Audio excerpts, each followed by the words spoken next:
Welcome to my one chapter daily Bible reading. Let us read the Word of God that is forever new. Please like, share, and Genesis chapter 6.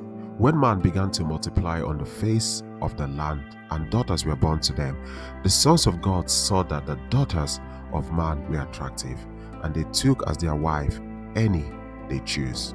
Then the Lord said, My spirit shall not abide in man forever, for he is flesh.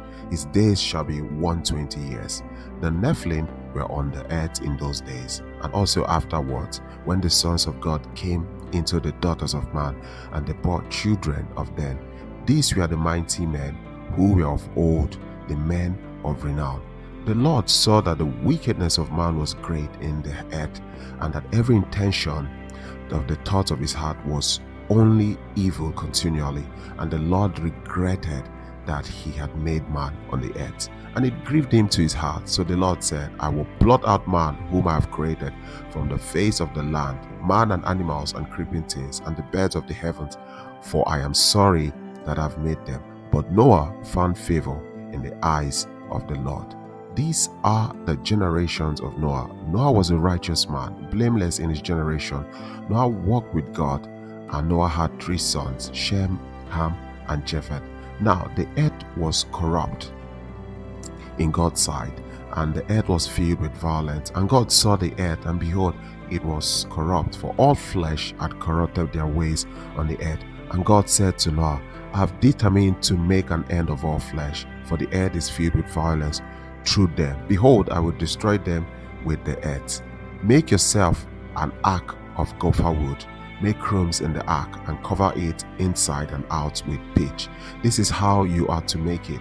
The length of the ark 300 cubits, its breadth 50 cubits, and its height 30 cubits.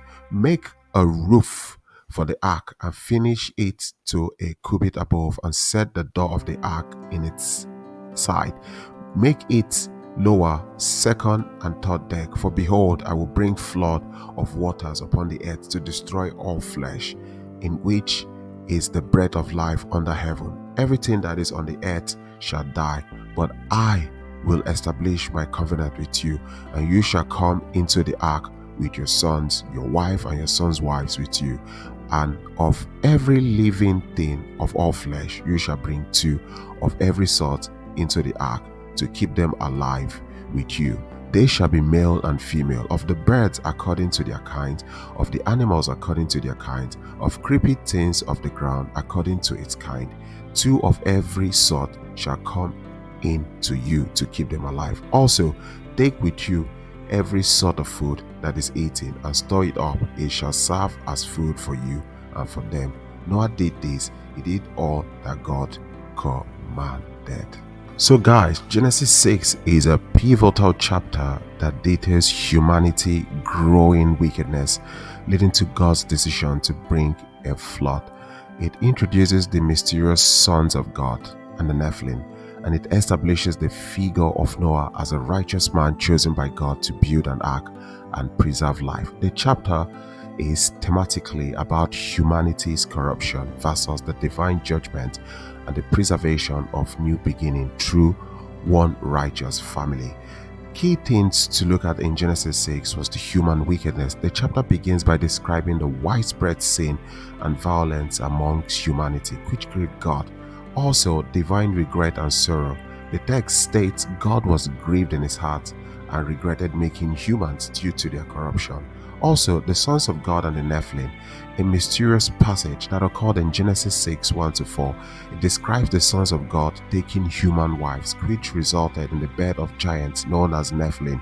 Interpretations vary on their identity on the sons of God, with common views suggesting they were either angelic being or the godly line of Seth. Also, we saw the judgment and the flood. Because of humanity's wickedness, God decides to destroy all life with a flood. Also, Noah's righteousness.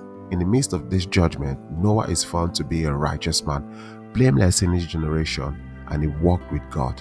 The ark was introduced because God gives Noah specific instruction to build a massive ark to save his family and pairs of every kind of animal. And then preservation. The chapter ends with Noah beginning the construction of the ark, a sign of God's promise to preserve life, and starts something new. So guys, until the next chapter, Genesis 7, stay blessed and God bless you.